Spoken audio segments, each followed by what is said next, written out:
Bueno, ya. Hola, soy Daniel Ortiz, licenciado en nutrición y licenciado en actividad física y deportes. Bienvenidos a mi canal. Este va a ser el primer video de tantos que espero subir. En el video de hoy se trata de la diabetes mellitus, pero aún así estaré dando información, intentando aportar de calidad a diferentes patologías. Abordaremos como lo puede ser hipertensión, síndrome de ovario poliquístico, obesidad, en un futuro también consejos para deportes de alto rendimiento, etcétera. Y bueno, vamos a empezar con el video de hoy, diabetes tipo 2. Vamos a explicar un poquito pues de qué se trata todo esto, algunos consejos para que puedan mejorar en casita y quédate al final porque voy a dar unos consejitos muy interesantes. ¿Está bien? Bueno, la diabetes tipo 2, muy importante entender que esta enfermedad pues no se da de la noche a la mañana, es el resultado de tener malos hábitos de vida en general, nutricionales por supuesto, sedentarismo, ahí creo que también es la clave, evitar el sedentarismo a toda costa. Entiendo que en nuestra vida moderna casi todos los trabajos son muy sedentarios, pero tenemos que buscar la manera de hacer unos snacks de comida, perdón, de ejercicio saludable. Bueno, entender un poquito la enfermedad, que aquí la insulina es como clave, es una hormona que se produce en el páncreas, de manera mucho más concreto en las células beta. Y voy a usar la metáfora de la llave y cerradura, ¿sí? La insulina son básicamente llaves y la célula pues va a abrir, o sea, si no tenemos insulina o la que hay no funciona, pues con esas llaves no podemos abrir la cerradura, entonces la insulina no puede abrir la célula, ¿sí? En el caso de la diabetes tipo 2, pues es porque no hay suficiente insulina o lo que hay no funciona. Entonces, como no logra hacer su función, nuestro cuerpo, nuestro organismo no puede meter esos azúcares en la célula. ¿Está bien? De tal manera que habrá una dosis crónica de azúcar en sangre. ¿Sí? No solamente es el culpable de los hidratos de carbono o el azúcares simples, hay muchos más, pero por así decirlo es lo que más tenemos que evitar y personalmente es lo que yo siento que viene mucho en consulta, ¿no? Siempre me llegan, oye Daniel, pues bueno, les pregunto yo el historial nutricional de 24 horas y demás y siempre tienen un denominador común, que es el consumo excesivo de azúcares simples, refinados, carbohidratos, pan, dulce, etcétera, ¿no? Entonces, bueno. Es muy importante que la insulina, ¿verdad? Es una hormona anabólica que se encarga de, pongan atención, de esos azúcares, meterlos al hígado, ¿sí? A los músculos y el restante en triglicéridos. Mira qué interesante que muchas personas siguen pensando el día de hoy que cuando tenemos grasa corporal es por consumir solamente grasa, ¿sí? O sea, si yo como, bueno, aguacate, fritangas y demás, que es en general pues grasa o gran medida grasa, si yo tengo obesidad o triglicéridos elevados, es solamente por consumir grasa, pero no es así. ¿Está bien?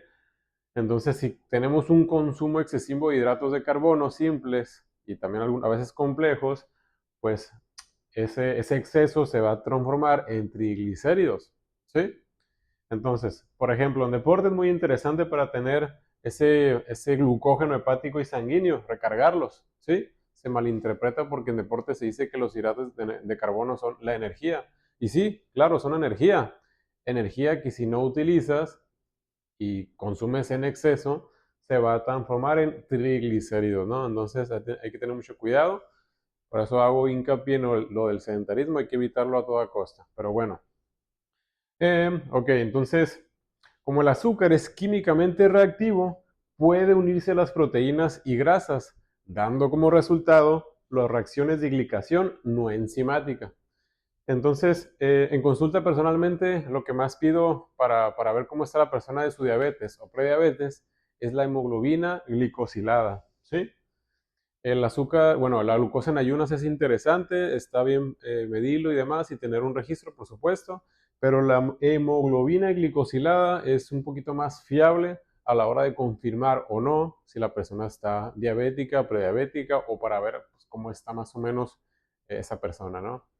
¿Y por qué pedimos esto? Bueno, personalmente, bueno, entendiendo que tiene mucho, de lo más estudiado, tiene mucho actualización académica. Me explico.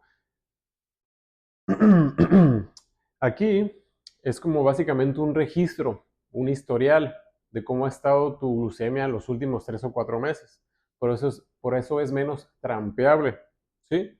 La glucosa en ayunas, si te has portado más o menos bien, puede que te salga un poquito baja y uno pensar que ya está todo bien. Y no es así.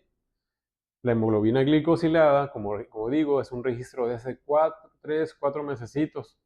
Entonces es un mejor indicador del cómo estamos. ¿Está bien? Entonces, importante, hemoglobina glicosilada. ¿Está bien? Vuelta a la hoja.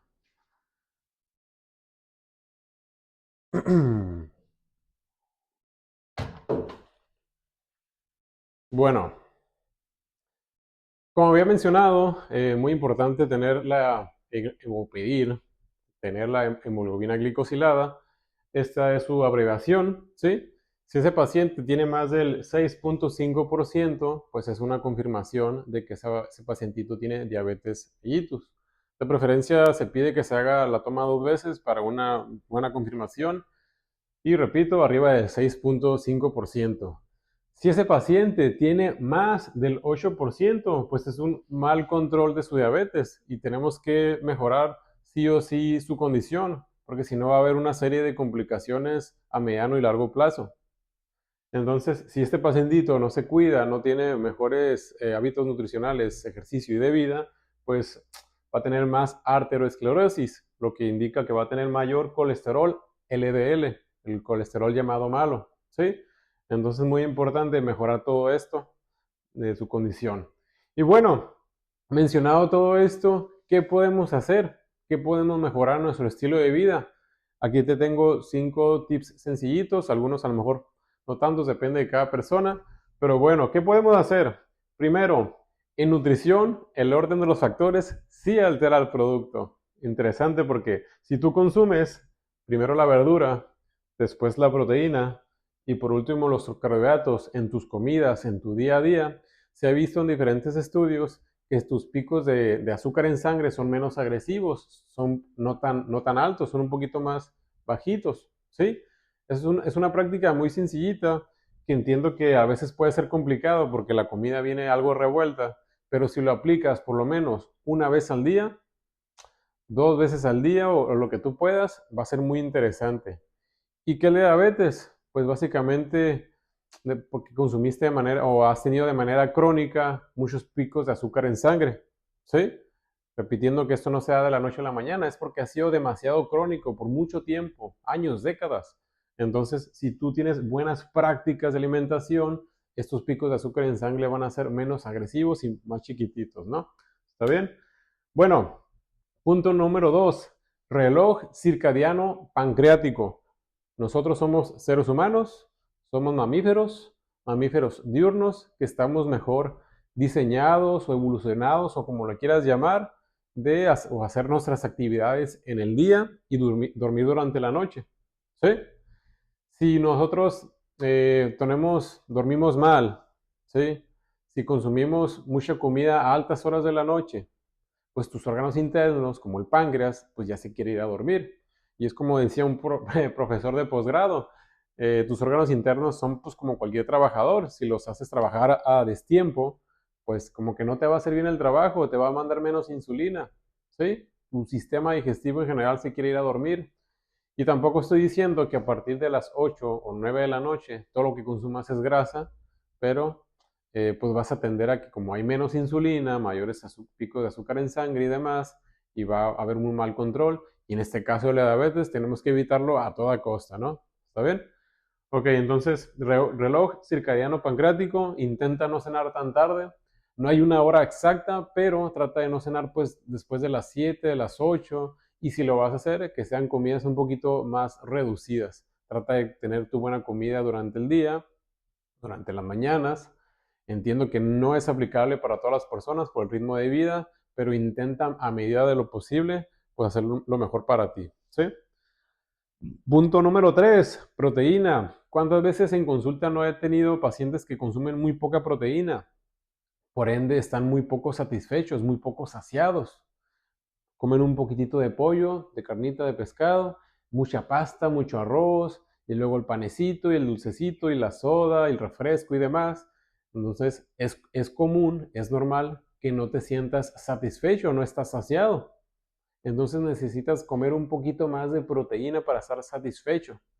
Oye, Daniel, pero la proteína es mala. Pues, ¿mala para quién? Si eres paciente renal o enfermedad renal crónica, pues a lo mejor sí hay que moderar un poquito tu cantidad de proteína. Pero eso es un caso muy específico. Si no tienes todavía ese daño, cada caso habrá que analizarlo de manera individual. Pues claro que la proteína no te va a hacer mal.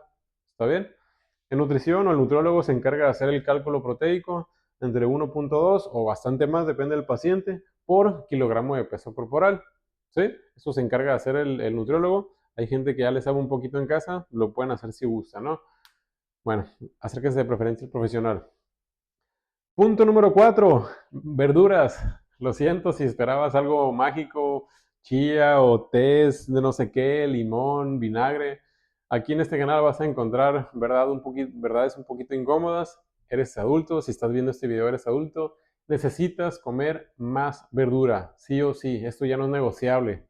1, 2 o 3 tazas de verdura al día te van a venir bastante bien. Esta verdura, de preferencia que no esté tan bañada en aceite ni demasiados aderezos, que tenga su aceite de oliva, por ejemplo, pero tiene que estar medido, no puede ser en exceso. Esta verdurita no puede estar cocida de más porque va a perder sus vitaminas y minerales. ¿Sí? Entonces, más verdura, de preferencia yo recomiendo en general que sea un poquito más verde, no verde que esté pues no buena, sino pues más calabaza, apio, pepino, espinaca, lechuga, no me gusta tanto, pero bueno, ocupas consumir más verdura para estar mucho más satisfecho, que esa fibra tapone, por así decirlo, el punto número 1 que había mencionado. Primero una buena cantidad de verdura, puede ser en caldos, ensaladas, como tú gustes. Después la proteína y por último los hidratos, ¿no? Más proteína, cerca de entre 300 a 500 gramos aproximadamente. ¿Está bien? Punto número 5. Entrenar más fuerza que resistencia. ¿Sí? Más fuerza que resistencia. Repito, muy importante mencionar esto porque estamos en 2025 ya y se me hace un poquito frustrante que me siguen preguntando o personas creen que hacer ejercicio cardiovascular, aeróbico, como es caminar, bicicleta y demás, es mucho mejor para perder grasa.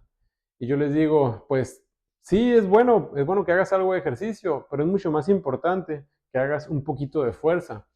Y cuando hablo de fuerza, no me refiero a levantar kilos y kilos y kilos, se refiere a hacer ejercicio de fuerza adaptado a la persona.